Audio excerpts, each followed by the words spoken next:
focus mainly on local tourism? Do you not target the international market? Yes, please.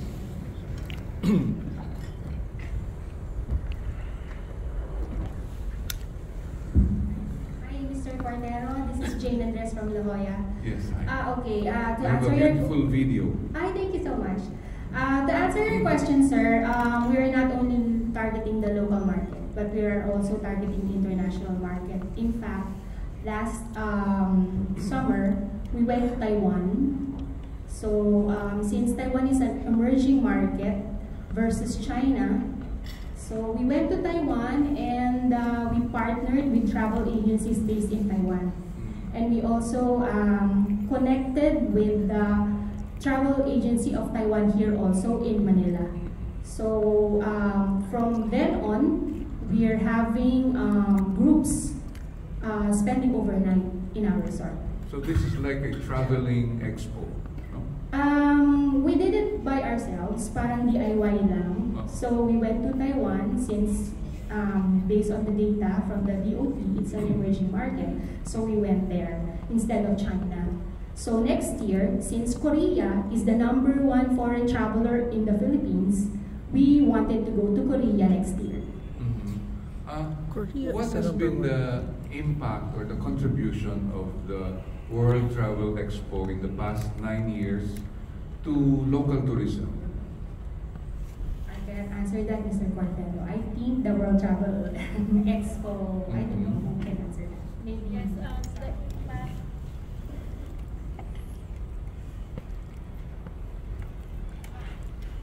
Yes, sir, to answer that. The impact of World Travel, of course, we are 9 years already in this industry. Of course, we're helping, of course, the startup companies, also the newly opened travel agencies, hotels, and resorts. Of course, that's a big impact in our tourism then. And also, of course, we're promoting our local destinations, like, of course, continuously helping them promote, especially one in Boracay, in Palawan, Bohol, and now, of course, some parts of Siargao. I noticed that we don't have a representative from the Department of Tourism. Sir, they will be there during the opening of the event. Okay, so kamusta po ang ating last question? Kamusta po ang ating industry, tourism industry? Sir, of course, ngayon medyo alam niyo naman because of the ongoing sa country natin. Of course, mahirap, pero we're still doing fine naman po. I don't know with our exhibitors. Maybe they can answer that also. Yes, maybe we can talk about hotel accommodation, bookings, etc. Inbound, outbound, etc. Good afternoon, sir. I'm Abby from the Manila Hotel. So to answer your question, sir, we are very supportive of the activities of the Department of Tourism and Tourism Promotions Board. We actually have a team right now in, I think, Nagoya for the Tourism Expo Japan. So we actually, to speak for the Manila Hotel and Manila Prince Hotel, our sister property, we have captured international market. So I think we're doing fine with regards to accommodations for rooms and of course our dining outlets at the hotel for both properties. Yes. For GDS Travel Agency, yes, it's doing great. We have a branch in China, so we're bringing Chinese clients or people here in the Philippines to travel and do a business with our fellow countrymen. And yeah, we're thankful because this travel expo is being big impact to our business as well as to market to different parts in China to bring people here in the Philippines. Okay, thank you, thank you. Thank you, Sir Nestor from the Market Monitor. Let's move to another press people. Alan Sanson of Star Photos. Alan Sancon po. Sancon, Yeah, yeah. Star Thank Photos. you. As a traveler also. Wow. Kasi parang I always go to the travel expo to get a discount sa mga agencies, ganyan, di ba? Kasi parang napansin namin dun sa mga travel expo, parang halos pareho lang. Kapag nagpunta ka online, parang gano'n. Ano yung may offer ng World Travel Expo para mas ma-make sure na pupunta sila to have a good travel, a cheap travel, di ba? Kasi parang as we compare dun sa ibang mga agency, may mga 50% off din naman, may mga 20%. Especially siguro yung Royal Caribbean, parang hindi lahat nakaka-afford because ang mahal, di ba? Pero ano yung may offer na mga pupunta doon para mabigyan sila ng magandang budget para sa travel nila?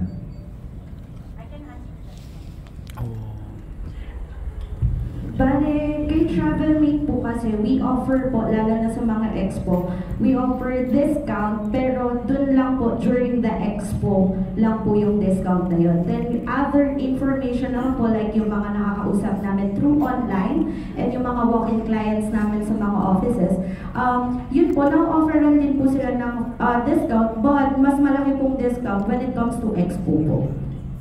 Siguro, I just want to ask yung Royal Caribbean also, di ba? Parang hindi lahat nakaka-afford to have. Maraming gustong mag-cruise, pero hindi lahat nakaka-travel because ang mahal-mahal. Ano po yung may offer ng Royal Caribbean sa mga press? Hindi pala sa press. Pwede din. Pwede din. Okay. So, thank you for that question. Actually, I'm very excited to answer that. So, for Royal Caribbean, I'd like to build on what TravelMate said. So we have exciting offers in store for you. You can only get them during the World Travel Expo. And at the same time, what I really want to share is that cruising is now up for grabs. Meaning, abot kamay na siya. So before, probably, when you think of cruising, it's very expensive. Luxurious, but what I really, even I tried my first cruising, you just need to understand what's in store for you. Imagine you have your hotel already, bringing you to different places. And imagine you have your 24-hour food inside the ship. Be it buffet, fine dining, a pizza place, a cafe, name it all. So I'm very, very excited for you, sir, and for everyone to experience, really. It's a lifetime of a bucket list in your lifetime. So it's about time already. Try cruising. It's now, you can get it on easily. So you just need to understand what's in store. It's very comparable to a land tour. So I'm sure our travel partners and our travel friends can already attest to it. So I'm very excited and thank you for that question.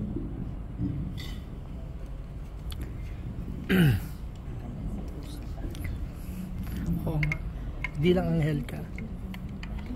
Okay, thank you to the panelists. Yes, I'd like to add something to that, allow me. Visiting expos, whatever expo it would be, is a great chance for you to meet your supplier face to face.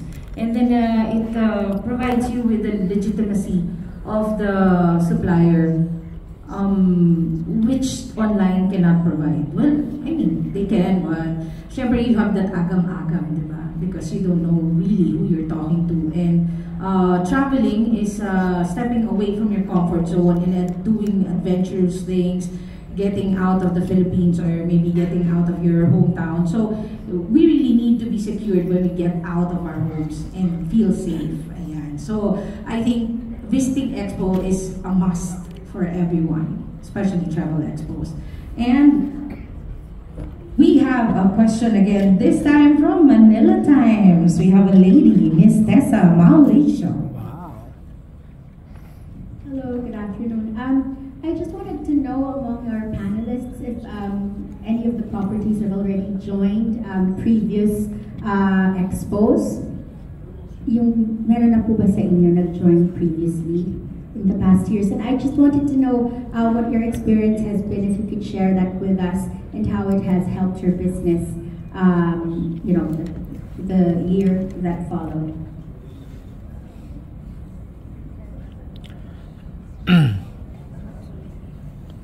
Yes, ma'am.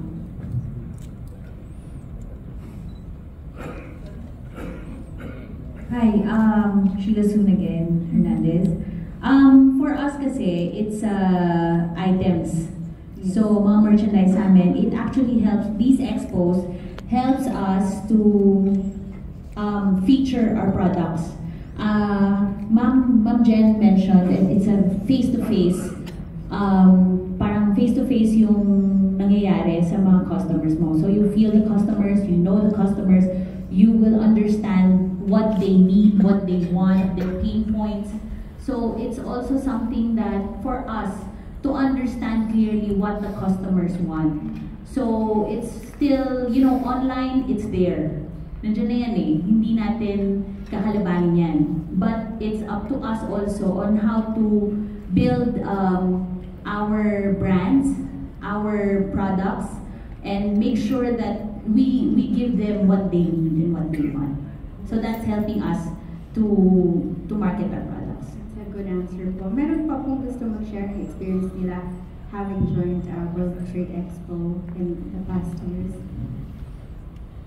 If not, perhaps first-timers, what do you expect from joining the World Trade Expo? Yeah, other than having a client, we want to connect more to different travel agency, hotels, tour operator, that yung ano talaga, nag-push to talaga na may market tong Philippines as was one of the best travel destination in the world. So talagang nag-hoping kami na makakilala ng maraming travel agencies and connect with them to better understand the market, since bago pa lang kami, not only me but the other other panelists here, na talagang malaman namin kung ano ba talaga yung needs, ano pa yung pinaka-idea talaga kung bakit sila gustong mag-travel, bakit sila gustong mag-explore. So yun. Thank you. And perhaps for the organizers, just one more question. In the past, has it happened that your the participants sort of come together, and then I think what is interesting for travelers now, I mean, of course they want convenience, and sometimes a package actually is more attractive to them when they purchase a package that would actually bring them everywhere that they want to go within the one trip. So I was wondering if anyone could answer that, and if anybody who visits the expo can expect to probably avail of design packages for particular destinations within the Philippines also.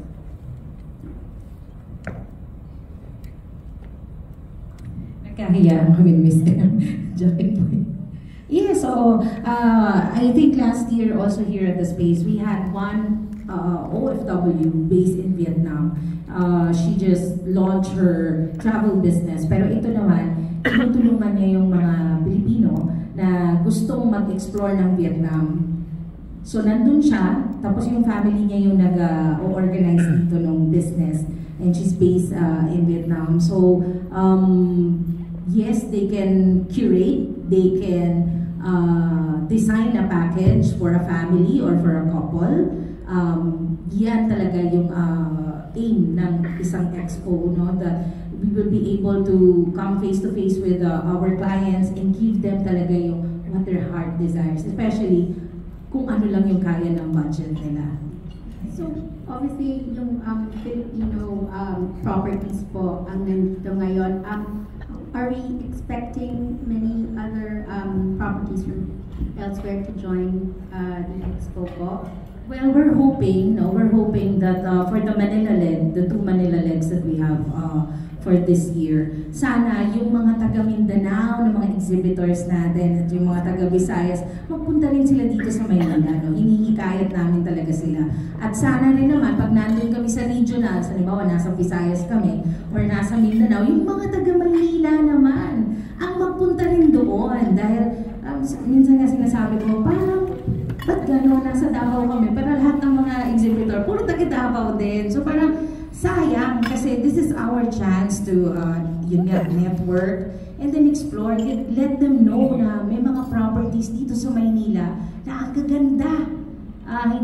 Tapos meron din namang mga properties doon sa Mindanao at saka Visayas na hindi natin alam, hindi rin napapublish masyado sa social media na ang gaganda din. At mura pa.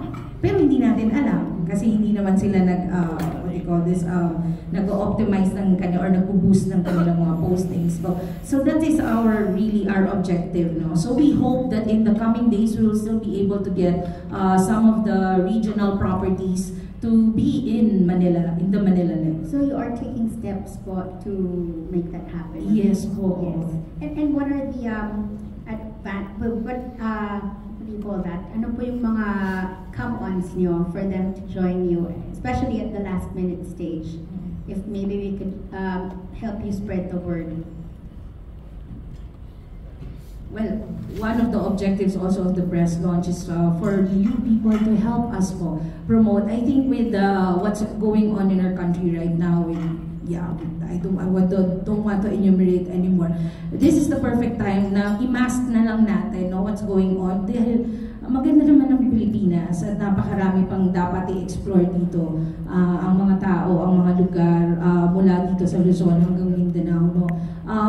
So it is time for us to mask what's happening. Kasi yun, hindi naman siya small thing, but then let's just try to promote what is yung talagang pwede nating pagsigawan sa buong mundo. Yung ganda ng Pilipinas. Okay, thank you. Ms. M?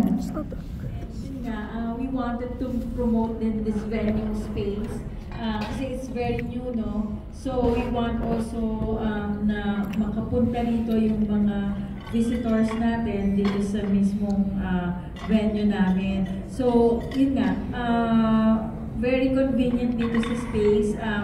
Pati yung mga restrooms nila and other facilities is very friendly. Tsaka yun nga, it's easier yung pag-travel din dito. So we're encouraging you, our media partners, to help us promote this event and also the venue. Question. Thank you. Question.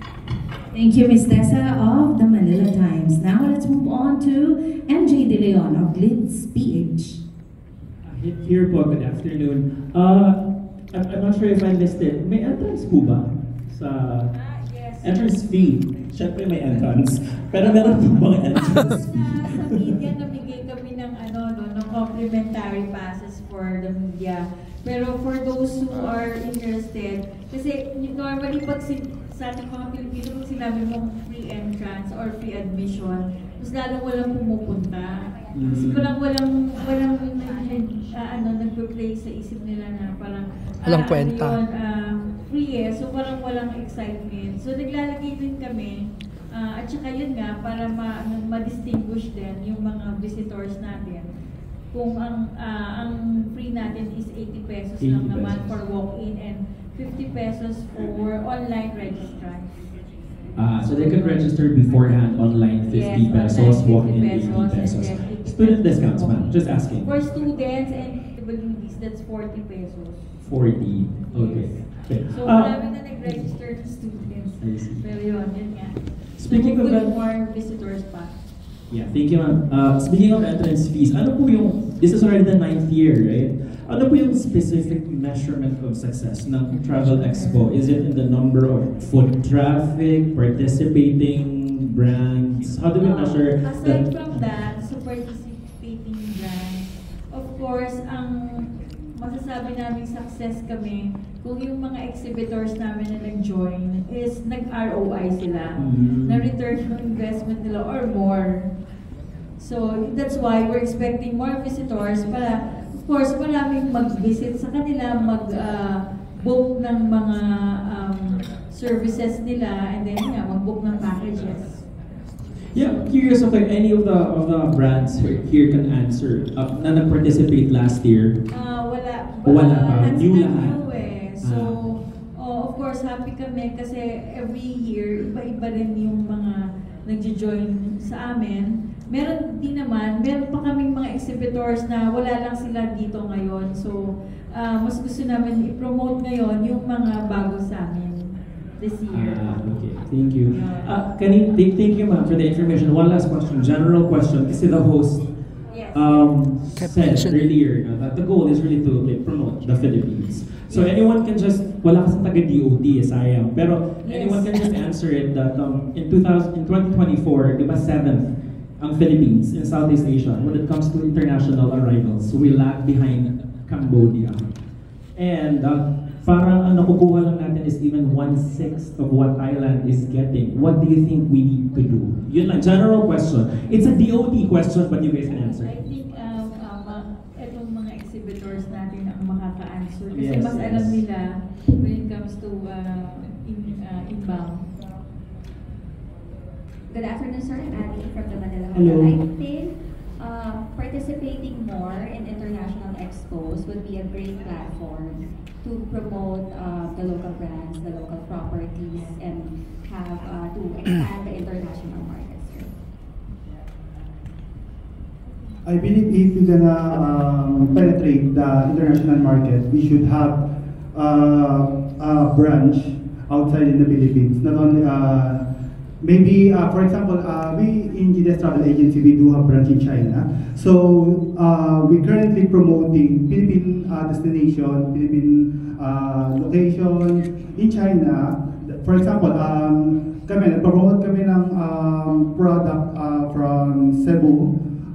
Promote namin sa Chinese market. So they have a different platform to promote Philippine market. So we want to penetrate more, not only just posting, but to have a deeper connection, which is our branch in China also do expo in China.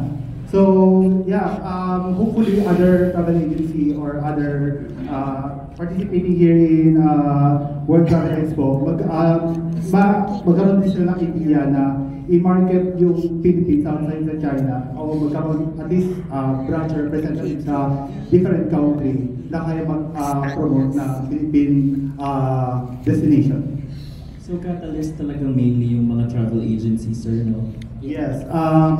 Ano siya, parang first step siya kung gusto mo talaga i-market yung gusto mo mag-target ng international market.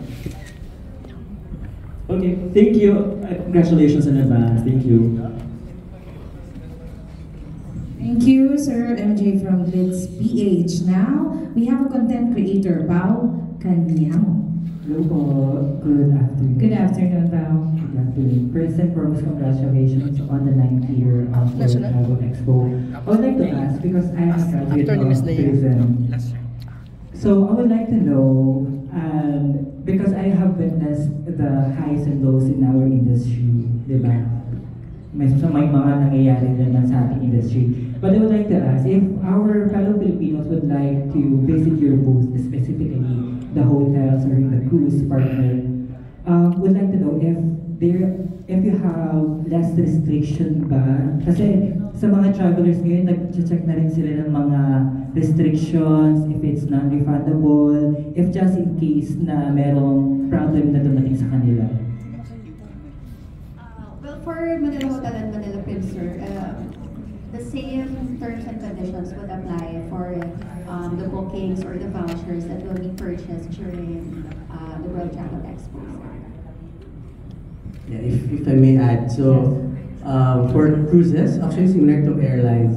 So good thing you mentioned non-refundable. So there are really NRD packages or prices.